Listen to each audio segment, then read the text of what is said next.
Bonjour François Molins, merci beaucoup de nous recevoir dans votre bureau du nouveau tribunal de Paris.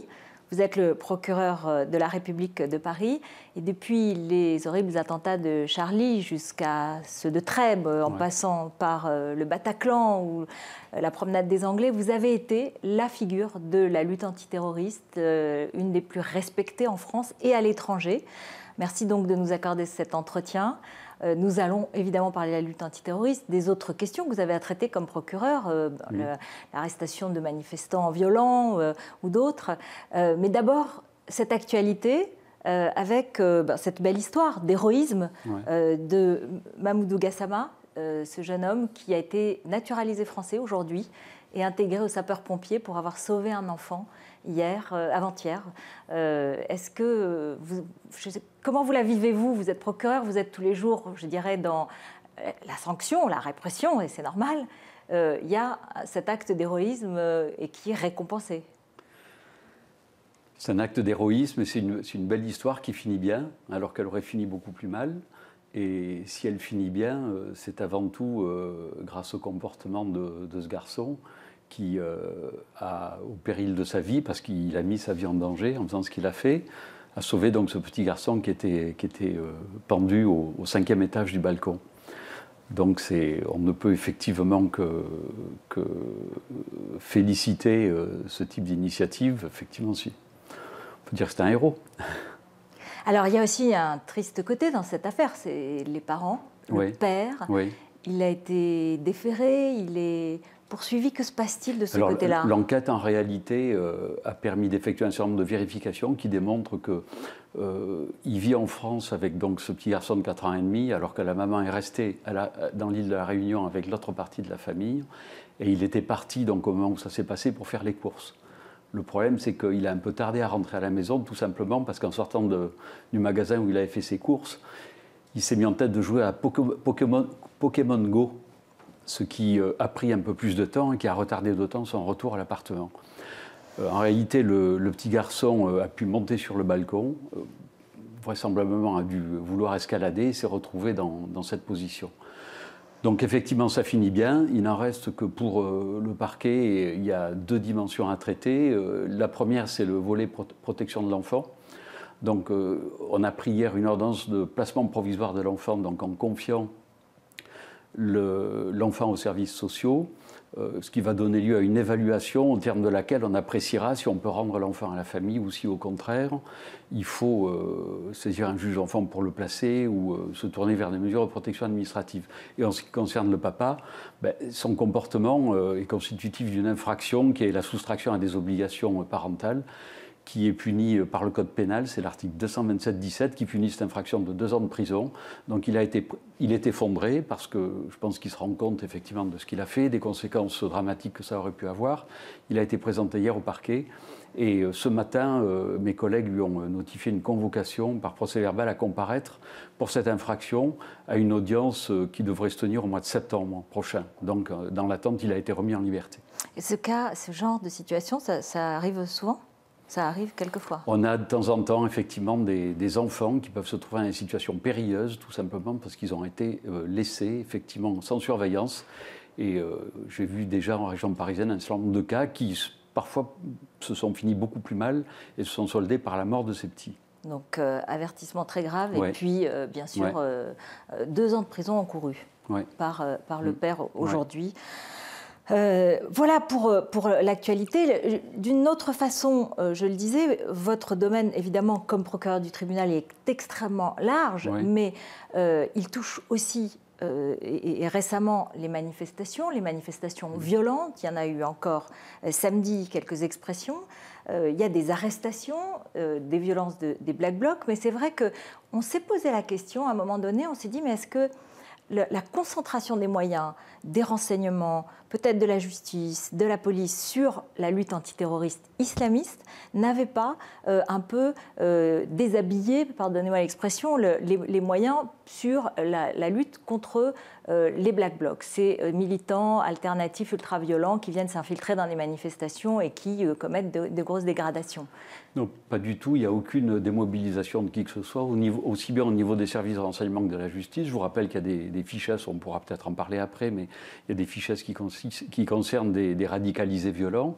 Il y a des fichesses qui consistent aussi, qui concernent aussi des militants de l'ultra-droite et de l'ultra-gauche. Donc il n'y a aucune démobilisation par rapport à eux, et c'est même, au contraire, des choses et des phénomènes qu'on suit depuis plusieurs années, dans la mesure, effectivement, où on peut penser qu'il y a une forme de radicalisation et de recours plus accentué à la violence que ce qu'on avait pu connaître ces dernières années. Donc c'est effectivement un point d'attention qui conduit effectivement à vouloir intervenir. Mais intervenir aussi, c'est à la fois appliquer la loi, puisque la Constitution en France, elle garantit la liberté d'opinion et de manifestation, mais il y a une loi sur ce territoire qui interdit le recours à la violence, qui interdit au cours de manifestations de commettre des violences et des dégradations. Mais comment prévenir ? Parce que là, je vois, bon, on les connaît, vous me dites ils sont fichés S, pour une part d'entre eux, et vous avez vu qu'il y a des propositions d'agir comme avec les hooligans, c'est-à-dire d'en faire un fichier spécifique dans lequel on les neutralise, on les empêcherait de se rendre aux manifestations en amont pour éviter le pire. Est-ce que c'est possible ? Est-ce que c'est réaliste ? Je pense que c'est toujours très difficile de pouvoir interpeller quelqu'un en amont du passage à l'acte. Parce que, bien évidemment, ça répond à un certain nombre. On ne peut pas vous poursuivre pénalement pour un délit d'opinion. Et vous ne pouvez rendre des comptes sur un plan pénal que si on peut vous reprocher quelque chose matériellement qui va constituer une infraction. Donc il y a des choses qui sont faites, il y a les services de renseignement qui travaillent en amont.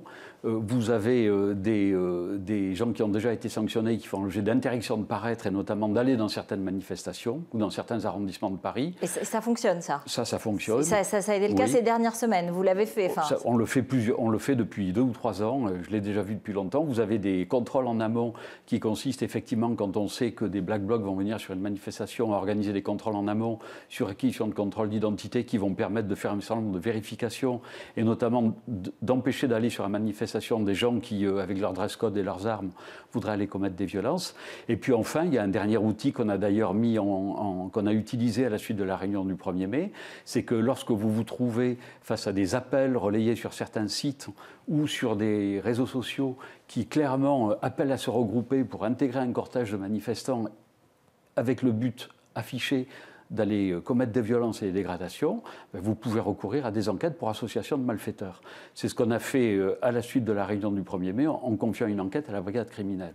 Parce qu'encore une fois, c'est des choses qui ne sont pas tolérables, on ne peut pas tolérer ces degrés de violence, et c'est aussi une façon de protéger le droit à manifester pour les gens paisibles qui veulent aller manifester leur opinion. Oui, vous avez vu qu'il y a une petite polémique. Le ministre de l'Intérieur a dit, d'une certaine façon, les manifestants, ils sont passifs face aux casseurs. Oui, ça, moi, je ne veux pas rentrer dans ce genre de questionnement qui est davantage d'ordre politique. Ce n'est pas du ressort d'un procureur. Alors, ce qui est du ressort du procureur, c'est qu'il y a eu beaucoup d'interpellations, mais pas beaucoup de suivi, pas beaucoup de déferments après. Est-ce que c'est du laxisme de la justice ? Ce n'est pas du laxisme, ça renvoie à la difficulté de l'exigence probatoire. Quand on interpelle les gens, il faut pouvoir démontrer effectivement qu'ils ont pris part à telle ou telle infraction. Lorsqu'on a effectivement ces éléments, je pense notamment à l'intrusion au cortège du 5 mai, puis à l'intrusion dans le lycée Arago, on a effectivement un chiffre de déférés beaucoup plus important, ce qui était le cas, puisque sur cette manifestation et ce qui a suivi, on a 128 personnes interpellées, on a eu plus de 80 déferments. Donc c'est vraiment le problème de l'exigence probatoire et de la possibilité de démontrer qui a fait quoi. Ça renvoie effectivement à la nécessité d'avoir des dispositifs de recherche, d'indices et de police judiciaire toujours plus opérants dans le cadre de ces troubles à l'ordre public. Le terrorisme et la lutte antiterroriste, je le disais, depuis 2015, on a l'habitude, terrible, en même temps rassurante parfois, de vous voir arriver dans une conférence de presse, nous donner les précisions, les explications, le cheminement. Est-ce que vous étiez prêt, dans le fond, vous-même, individuellement, personnellement, à ce type de situation, c'est-à-dire répondre, expliquer à une population en état de choc ? Je ne sais pas si... c'est difficile de répondre à votre question. Je ne sais pas si j'étais prêt. Et bon, j'ai 40 ans de carrière derrière moi. Quand je suis arrivé à Paris, j'en avais un peu plus de 32 ou 33. Ce que je voudrais vous dire d'abord, c'est que je ne suis pas tout seul. C'est mon visage qu'on voit effectivement à la télévision. Mais avec moi et derrière moi, il y a une équipe de magistrats qui font un travail extraordinaire. Et le parquet, c'est vraiment un travail collectif. Donc moi, je suis un peu la figure émergée de l'iceberg, celui qui porte la parole. Mais la parole, elle est surtout le résultat d'un travail de grande qualité qui est fait par l'ensemble de mes collègues de la section terroriste et des autres. Donc je ne sais pas si on était prêt. Ce qui est sûr, c'est qu'à travers l'affaire Mera, on a pris conscience effectivement du côté dramatique des événements, de la responsabilité qui était les nôtres. Et ce qui est sûr, c'est qu'on s'est toujours attaché à essayer de surmonter le stress et l'angoisse qu'on pouvait ressentir, parce qu'il y a des périodes dans lesquelles on a vraiment ressenti, vraiment eu l'impression de se trouver dans des spirales tragiques dont on n'allait jamais sortir. On a toujours essayé d'avoir de la résilience, de se situer au-dessus de tout ça. Personnellement aussi, vous tous qui étiez sur tout à fait, sur les enquêtes. Et surtout la volonté de tirer les conséquences de ce qui n'avait pas suffisamment bien marché pour s'attacher à le corriger. Conscience aussi du fait de ce qu'on attendait de nous. Et moi, j'ai ressenti tout de suite, très naturellement, le besoin d'information que pouvaient ressentir nos concitoyens face à des événements de cette ampleur. Et je pense qu'il y avait une parole à porter, il y avait des choses à expliquer, et je pense que c'est personne mieux qu'un acteur judiciaire, comme un procureur, n'aurait pu le faire. Je pense que personne n'aurait pu le faire à notre place. Et puis après, on a essayé de le faire avec notre éthique, en respectant certains codes, en respectant la dignité des victimes, en essayant de respecter le plus possible, en appelant en respect du secret des investigations. Mais je pense qu'il fallait le faire et qu'il y avait un vrai besoin social autour de ça. Et effectivement, puisque ça a beaucoup marqué, c'est vrai que, je le disais, votre apparition fait partie, est devenue une sorte de rituel. Alors sur le fond, est-ce que, à votre avis, les derniers attentats sont à cette heure-ci le fait de terroristes isolés? Est-ce que les opérations type 13 novembre sont désormais exclues? On ne peut jamais exclure de façon catégorique des opérations du type 13 novembre. Ce qu'on peut dire, c'est qu'aujourd'hui, la menace est principalement endogène, c'est-à-dire qu'elle vient de l'intérieur de notre pays, de l'intérieur de notre territoire. Pourquoi ? Essentiellement pour deux types de raisons. D'abord parce qu'on a chez nous un vivier de frustrés du djihad irako-syrien, qui sont restés chez nous, qui n'ont pas pu y aller, et de partisans de l'État islamique. Vivier qui en réalité est inspiré donc, par l'État islamique pour passer à l'acte de façon isolée, dans ce qu'on pourrait qualifier de terrorisme low cost, à bas coût, avec des actes terroristes avec peu de moyens. Et le second aspect de la menace, il est important, c'est dans le domaine pénitentiaire. Et il résulte effectivement du fait qu'on a plus de 500 détenus terroristes aujourd'hui, plus de 1200 détenus radicalisés de droit commun.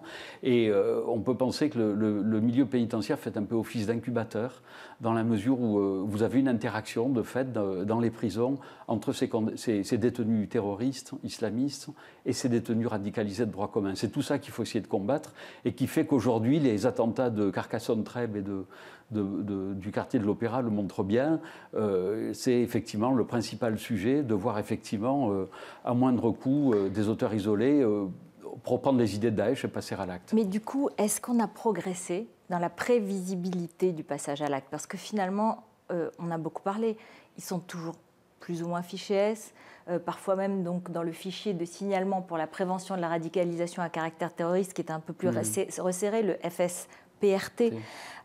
Et est-ce que simplement on a du mal, et c'est logique, à anticiper le passage à l'acte? Qu'est-ce qu'on met comme moyen pour avancer là-dessus? Et est-ce qu'on peut changer de doctrine? Parce qu'aujourd'hui, il y a beaucoup d'hommes politiques ou d'observateurs qui disent « mais il faut intervenir avant et on peut peut-être, quand on a les noms, les profils dans les fichiers, on peut peut-être intervenir avant, mettre sous surveillance, expulser les fichiers S étrangers, créer un nouveau, renforcer l'arsenal juridique pour arrêter les dangereux avant le passage à l'acte, par exemple, en utilisant l'article qui concerne l'intelligence avec l'ennemi.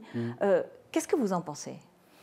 Il y a beaucoup de choses dans votre question. D'abord, moi je voudrais redire encore une fois aujourd'hui que le risque zéro n'existe pas, n'existera jamais. Je pense que des progrès, on en a fait depuis l'affaire Mera. Les services de renseignement travaillent mieux ensemble, échangent davantage. La création du fichier de signalement de prévention de la radicalisation à caractère terroriste, le fameux FSPRT, n'existait pas avant. C'est un outil qui a permis de progresser, qui se décline département par département, dans le cadre des CEPRAF, des GED.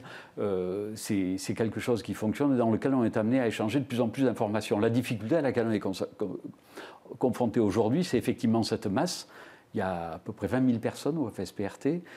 Tout le monde ne peut pas être suivi de la même façon, avec la même intensité. Donc la difficulté, effectivement, c'est de continuer à faire des progrès pour mieux prioriser les cibles, mieux détecter les signaux faibles. Et ça, je pense que ça nécessite effectivement toujours un travail pour mieux faire circuler l'information. Alors ça renvoie à un certain nombre de choses. On évoquait dernièrement notamment l'échange avec l'utilisation des fichiers, le travail avec les maires. Oui, les maires se plaignent de ne pas être assez informés, de ne pas savoir quand leurs citoyens, leurs concitoyens sont fichés S éventuellement. Ça va avancer ? Je pense qu'il faut...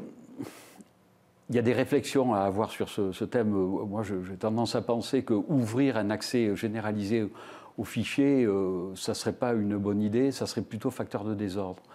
Par contre, je pense qu'il est légitime que le maire d'une commune, qui a un individu radicalisé inscrit à ce fichier, sur le territoire de sa commune, le sache. Ça me paraît relativement légitime et évident.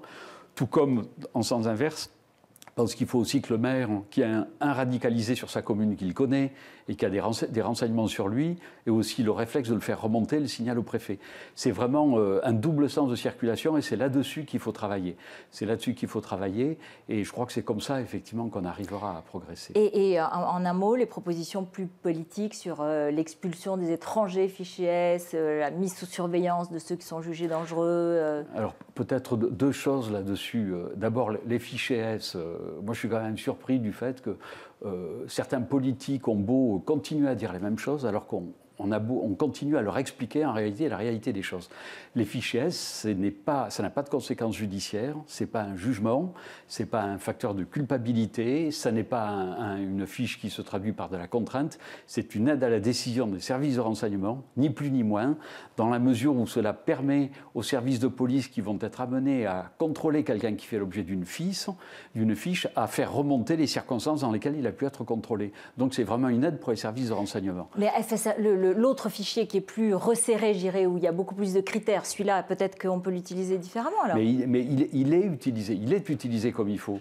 Il est utilisé comme il faut. Simplement, encore une fois, je vous dis, il y a beaucoup de noms, donc il faut effectivement resserrer le travail, faire en sorte que, comme on dit, si vous me permettez l'expression, il n'y ait pas de trou dans la raquette et qu'on ne se trompe pas, effectivement, sur les personnes qui sont susceptibles de passer à l'acte. Sur les étrangers, il faut peut-être, là aussi, on oublie peut-être trop souvent le fait qu'on a aujourd'hui dans le Code civil des dispositions qui existent. Un étranger qui a acquis la nationalité française et qui est condamné pour un acte de terrorisme, il peut être déchu de sa nationalité si les faits de terrorisme pour lesquels il a été condamné ont été commis avant ou dans un délai de 15 ans après l'acquisition. Donc ça existe.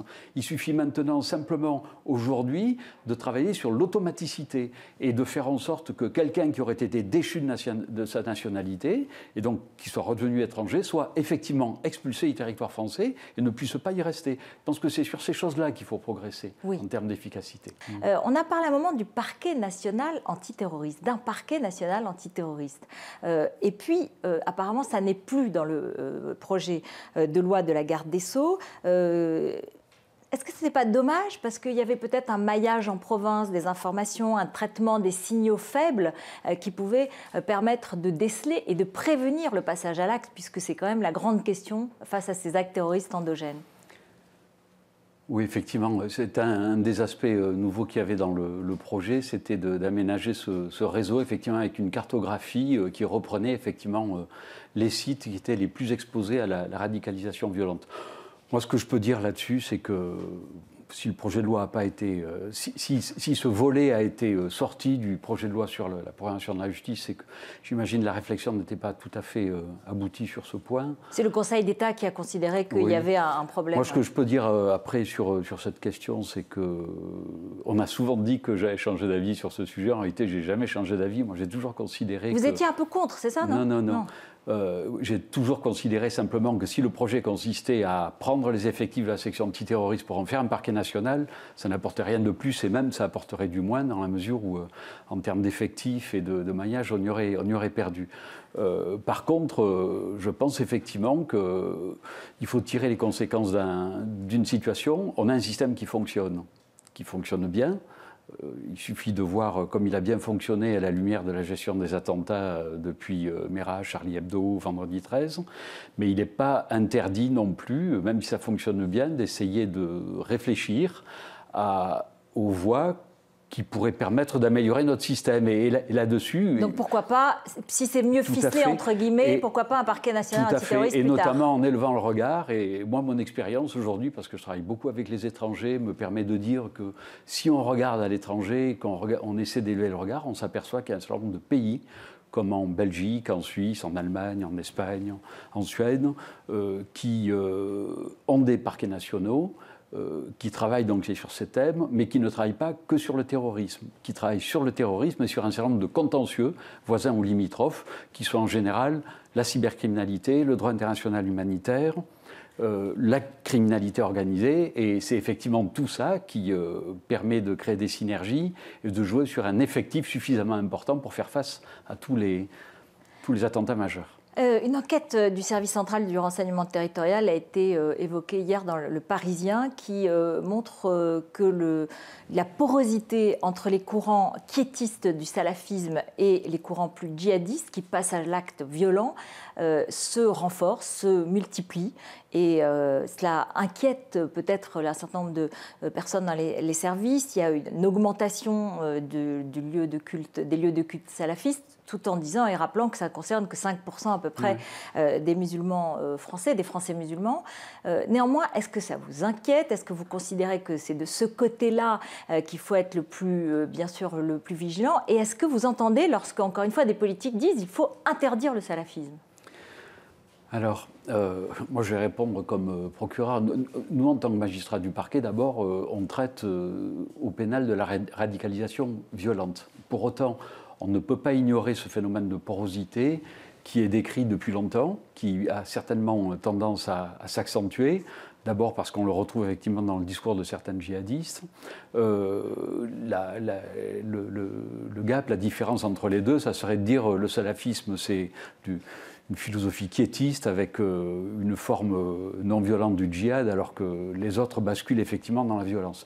En réalité, je pense que la frontière entre les deux n'est pas si éloignée que ça. Effectivement, je pense que le salafisme doit constituer un point d'attention à partir du moment où il repose sur des fondements qui peuvent être contre les règles de la démocratie et contre les règles de la République. Mais ça, par contre, ça ne relève pas véritablement de magistrat du parquet. Je pense que ça renvoie effectivement à d'autres thèmes qui sont plus politiques et plus sociétaux et qui renvoient en réalité à l'organisation des cultes et aux relations que nos gouvernements doivent avoir effectivement avec les représentants du culte musulman. Oui, parce que dans une pratique salafiste, il peut y avoir des expressions qui sont contre... Je pense qu'il y a un danger à partir du moment où, dans une religion, on applique une règle qui peut se trouver à l'opposé des règles qui fondent notre démocratie. Par exemple, vous pensez La charia, par exemple. Et donc l'égalité homme-femme, ou bien oui, tout à fait. Essentiellement dans ce domaine-là ou dans d'autres. Tout à fait. Et du coup, vous dites c'est aux politiques de s'en occuper. Moi, je pense que c'est avant tout un problème politique et sociétal. On fait, au niveau de la justice pénale, on fait beaucoup de choses, mais encore une fois, on ne peut intervenir, nous, en ce qui nous concerne, qu'au niveau de la radicalisation violente. À partir du moment où la radicalisation se traduit par des faits qui vont être constitutifs d'une infraction, par exemple une association de malfaiteurs terroristes ou une apologie du terrorisme ou des comportements de ce type. En dehors de ça, c'est un peu compliqué. On n'a pas de légitimité à intervenir. Un rapport de Jean-Charles Brizard, le président du Centre d'analyse du terrorisme, montre qu'il y a l'écrasante majorité des dossiers terroristes ont été jugés jusqu'en 2017 en correctionnel, pour ne pas engorger les tribunaux et pour ne pas passer aux assises et devant les cours antiterroristes. Du coup, il y en a pas mal qui vont sortir plus tôt. Et lui, il dit qu'il y a 115 détenus condamnés pour terrorisme qui sortiront de prison d'ici 2 ans. C'est vrai ? Alors d'abord, on n'a pas correctionnalisé jusqu'en 2017. Le phénomène que vous évoquez est plutôt lié au fait qu'avant, effectivement, 2016, on ne criminalisait pas, parce qu'on n'avait peut-être pas tout à fait pris conscience du danger de Daesh, puisque depuis les attentats, on considère que tous ceux qui ont rejoint la zone irako-syrienne pour rejoindre Daesh se rendent coupables d'une association de malfaiteurs terroristes criminels qui les rend passibles de la cour d'assises. Avant, ce n'était pas le cas, c'est pour ça qu'ils étaient jugés en correctionnel. Il est vrai aussi que la gravité des peines qui ont été prononcées est aujourd'hui certainement plus forte. Les peines sont un peu plus sévères, en moyenne 1 an et demi ou 2 ans, je crois, de plus qu'elles ne l'étaient il y a 3 ou 4 ans. Donc on est effectivement confronté aujourd'hui à un phénomène qui fait qu'on a un certain nombre de détenus condamnés pour terrorisme qui vont commencer à sortir. Il y en aura une vingtaine c'est toujours délicat de donner des chiffres très précis, il y a toujours un risque de se tromper, mais une vingtaine en 2018, une vingtaine en 2019. Donc pas 115 comme le dit ce rapport. Pour vous, c'est une vingtaine? C'est une vingtaine en 2018, une vingtaine en 2019. Comment on mesure leur capacité de réintégrer la société? Comment est-ce qu'on les surveille? C'est un enjeu majeur parce qu'on court un risque majeur qui est celui de voir sortir de prison à l'issue de leur peine des gens qui ne seront pas du tout repentis, qui risquent même d'être encore plus endurcis compte tenu de leur séjour en prison. Donc il y a un véritable enjeu majeur qui nécessite, je pense, un travail vraiment très coopératif entre l'ensemble des acteurs, en lien surtout avec le renseignement pénitentiaire qui fait un travail de qualité et qui est en train de monter en puissance. Et ce travail, je pense que ça doit consister, ça doit prendre plusieurs facettes. Je pense qu'il faut d'abord anticiper les sorties. On s'est préparé à ça au parquet de Paris. On obtient aujourd'hui de l'administration pénitentiaire les dates prévisibles de sortie 18 mois à l'avance. Ce qui va nous permettre de saisir les juges d'application des peines pour éviter des sorties sèches, c'est-à-dire des sorties sans obligation et sans suivi, pour que les gens qui sortent soient astreints à un suivi et qu'on puisse effectivement les suivre encore pendant quelques mois.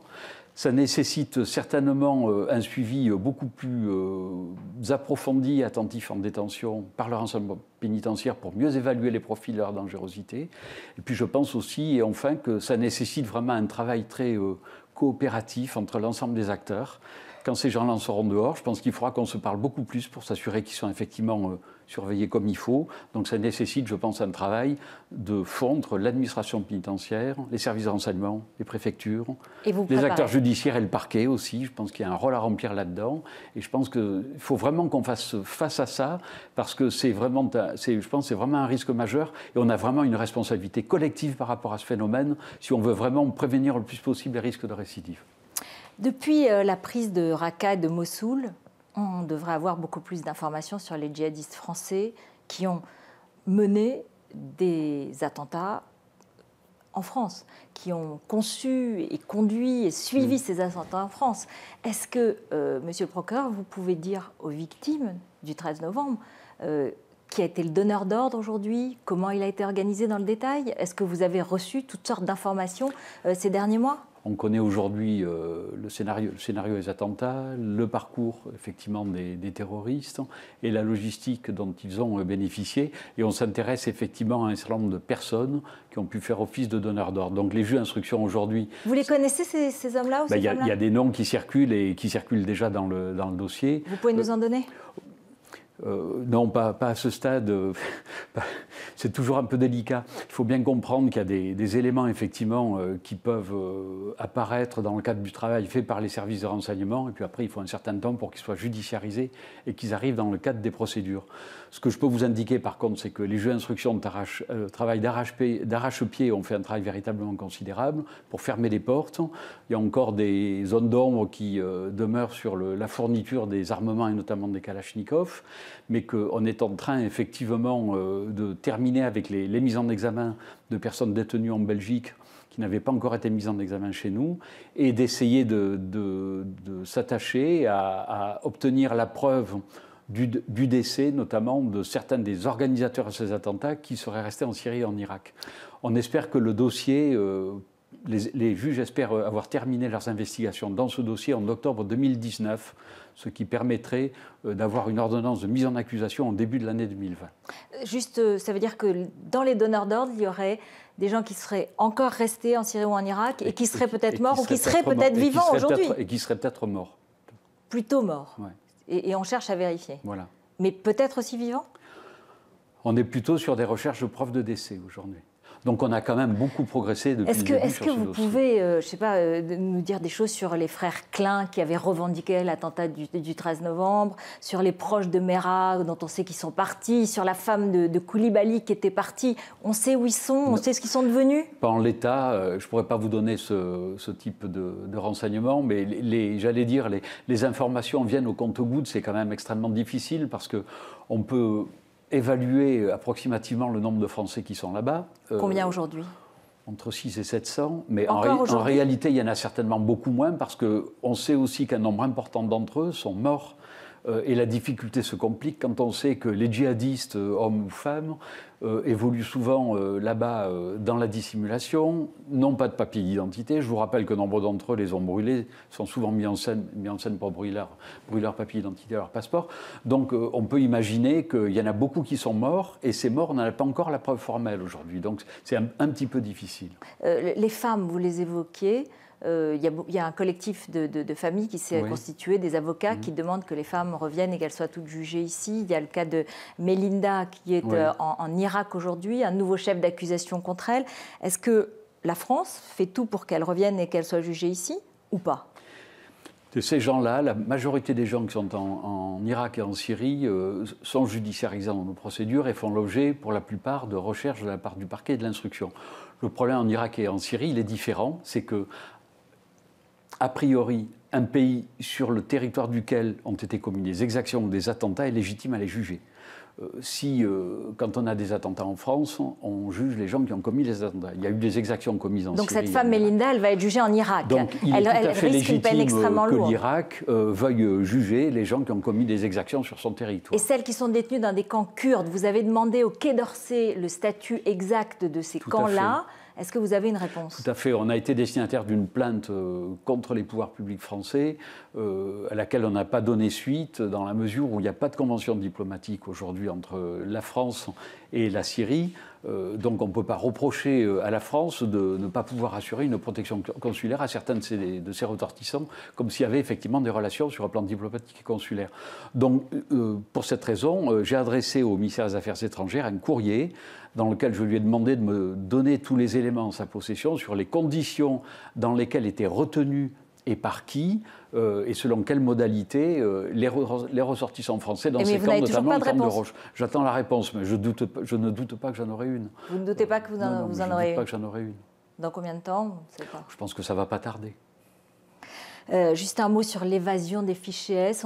Il y en a eu un qui s'est évadé récemment. On a dit que les escortes n'étaient pas suffisantes. Est-ce que ça aussi, il faut travailler là-dessus? C'est un problème qui n'est pas nouveau. Ça fait effectivement partie des fois de faiblesse. Quand il y a des évasions, il y en a rarement au milieu pénitentiaire, mais souvent les évasions qui sont très rares, qui interviennent souvent à l'occasion de transports dans des établissements hospitaliers, avec des détenus qui profitent d'examens médicaux programmés ou qui en réalité peuvent aussi... Alors qu'est-ce qu'on fait? Je pense qu'il faut travailler effectivement sur, si c'est un point faible, il faut effectivement travailler pour renforcer et fortifier les conditions de sécurité dans lesquelles ces extractions sont faites. Mais je ne doute pas que l'administration pénitentiaire et le ministère de la Justice et le ministère de l'Intérieur y travaillent. Je le disais, vous nous avez reçus dans ce nouveau palais de justice qui a été bâti et conçu par l'architecte Renzo Piano. C'est 38 étages, bien loin de l'île de la Cité historique, avec 160 mètres au-dessus du quartier des Batignolles à Paris, et du bois, du verre, de la transparence, on a vu les images. C'est très beau, mais est-ce que ce n'est pas un peu déshumanisé? Et est-ce que ce n'est pas... Il y a des reproches qui sont faits par les professionnels qui ne s'y retrouvent pas, qui ne s'y sentent pas chez eux. Pourquoi il serait déshumanisé? Est-ce qu'il serait plus déshumanisé? Pourquoi il serait plus déshumanisé que le palais de la Cité, dans lequel il y a plus de 30 km de couloirs et de souterrains? Je pense que l'humanisation, elle n'est pas là. C'est un bâtiment qui a été construit de façon moderne. C'est pour ça, effectivement, qu'il y a du verre, mais on pourrait dire aussi qu'il y a du bois. Regardez mon bureau. Il y en a aussi beaucoup en bas avec des couleurs. Pourquoi du verre? Parce que le verre, effectivement, c'est moderne et puis ça incarne la transparence. Transparence de la justice. La justice a besoin de transparence pour susciter la confiance du citoyen. Donc moi, je trouve que c'est un beau symbole. Après, ce bâtiment, il faut voir que c'est un outil moderne qui a été conçu effectivement pour un usage judiciaire. Il y a 90 salles d'audience. Je pense que le public s'y sentira bien. Les choses ont été faites pour qu'il soit traité en bas du bâtiment, donc il ne peut pas se perdre. Il arrive au rez-de-chaussée, il est traité au rez-de-chaussée, où il peut trouver le service d'accueil unique du justiciable avec des box et des fonctionnaires qui vont le recevoir.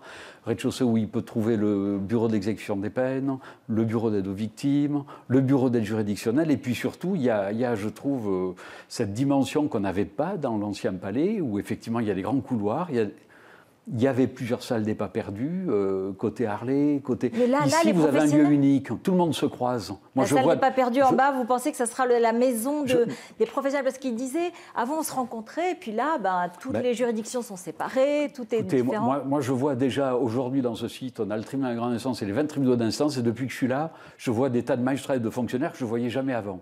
Donc moi, personnellement, je suis très heureux de les voir. Et quand je vois mes collègues aujourd'hui et les fonctionnaires qui travaillent là, je n'ai pas l'impression qu'ils soient malheureux. Et les avocats? Les avocats, eux, ils aimaient bien et se rencontrer entre eux, puis rencontrer aussi les magistrats et peuvent avoir ce type de conversation un peu informelle qui permettait de faire avancer les dossiers. Là-dessus, encore une fois, le bâtiment, il a été fait pour améliorer le travail de la justice, la qualité de la justice, le service rendu aux justiciables, c'est ça l'essentiel. Maintenant, il faut que tout le monde s'acculture au bâtiment et s'approprie le bâtiment. Pour les avocats, on a voulu et on a obtenu, avec le président du tribunal et la procureure de la République financier, ça a été un combat qui a duré plusieurs mois, on a obtenu qu'ils puissent accéder à tout le bâtiment, et notamment donc à l'immeuble de grande hauteur, ce qu'on appelle l'IGH. On a obtenu qu'ils soient dotés d'une carte professionnelle dans laquelle figure une puce qui leur permette d'accéder à tous les étages. Donc ils doivent accéder au juge et ils peuvent accéder à tous les étages. Après, simplement, le juge, il peut être occupé. Et ce combat, on continuera parce qu'on estime que cette facilité doit être donnée aux avocats parisiens, mais il n'y a pas que les avocats parisiens. Elle doit aussi être donnée aux avocats de banlieue, et elle doit aussi être donnée aux avocats des autres barreaux, pour qu'il y ait véritablement une égalité entre la totalité des avocats qui interviennent. Juste un tout petit mot, il y a eu une polémique autour des box en verre. Oui. Est-ce que vous trouvez que ça atteignait la présomption d'innocence lorsqu'il y avait comparution dans ces box en verre? Alors d'abord, c'est pas un problème spécifiquement parisien, c'est un problème national. Il y a eu la même difficulté dans d'autres juridictions en France. Moi, ce que je peux dire sur ce point, c'est qu'on avait instauré depuis 2014 une concertation avec les avocats, et je le sais puisque j'ai participé personnellement à ces réunions, avec les bâtonniers, représentants des bâtonniers de l'époque, au terme de laquelle on était arrivé à une forme de consensus sur un certain nombre de box vitrées et certains espaces qui devaient permettre la communication. Bon, il y a eu les problèmes que l'on sait. On a pris acte de la décision de la ministre qui a dit son souci de recherche de la proportionnalité. Et donc, on a aujourd'hui décidé, avec le président et la procureure de la République financier, sur les 29 salles d'audience, de ne garder que 9 box vitrées. Tout cela pour concilier les principes que vous évoquez, c'est-à-dire le principe sacro-saint de la présomption d'innocence, de l'indignité de la personne poursuivie, mais aussi de la sécurité. Parce qu'en tant que chef de juridiction, on a aussi des responsabilités en termes de sécurité. C'est aussi notre rôle de faire en sorte que le travail puisse se faire en assurant la sécurité des magistrats et des fonctionnaires, au regard d'un certain nombre d'incidents qu'on a pu et qu'on peut constater. Donc effectivement, 9 box vitrées dans la salle grand procès, la salle des procès terroristes, crimes organisés, juge des libertés de la détention, avec un espace ouvert de 50 cm, c'est quand même très large, qui devrait permettre une communication la plus aisée, tout en assurant, je pense, le respect des principes que vous évoquez. Dernière question, François Molins, vous allez quitter bientôt ce poste de procureur de Paris, avec de la tristesse, avec un manque, parce que vous avez été confronté à des situations extrêmement particulière, dure, intense. On dit que vous êtes candidat à la Cour, enfin candidat, ou en tout cas que vous irez peut-être à la Cour de cassation. Comment vous voyez votre avenir après ces moments-là? Écoutez, mes fonctions s'arrêteront le 21 novembre au plus tard, puisque c'est la loi. On ne peut pas être procureur plus de 7 ans auprès du même tribunal. Moi, je n'ai pas vu passer ces 6 ans et demi, parce que au travers de la diversité des thématiques, c'est un poste qui est extraordinaire, passionnant, extrêmement difficile. Je crois que je vais surtout garder, c'est ça je pense qui me pèsera le plus, c'est de quitter une équipe absolument extraordinaire avec qui on a fait, je pense, des choses absolument fantastiques, dans un véritable esprit de de cohérence, de cohésion, de solidarité. Et ça, c'est valable aussi bien sur le terrorisme que sur d'autres termes. Ça peut être les violences faites aux femmes, la prévention de la délinquance, la lutte contre le racisme et l'antisémitisme, le crime organisé, la cybercriminalité, et j'en passe. Donc je pense que c'est certainement ça qui sera le plus pénible. Après, qu'est-ce que je peux vous dire? Moi, je suis au service de la justice de mon pays depuis 40 ans. Alors, je ne sais pas où j'irai après. Je ne suis pas maître de mon avenir qui dépend du président de la République et de la ministre de la Justice. Mais ce que je sais, c'est que... La politique, ça vous intéresserait? Non. Moi, je suis magistrat. Tout ce que je sais, c'est que je mettrai la même énergie et j'aurai le même engagement, quelles que soient les responsabilités qui me seront confiées, parce que je suis comme ça et que je ne vais pas changer de personnalité parce que je changerai de fonction. Merci beaucoup. Voilà.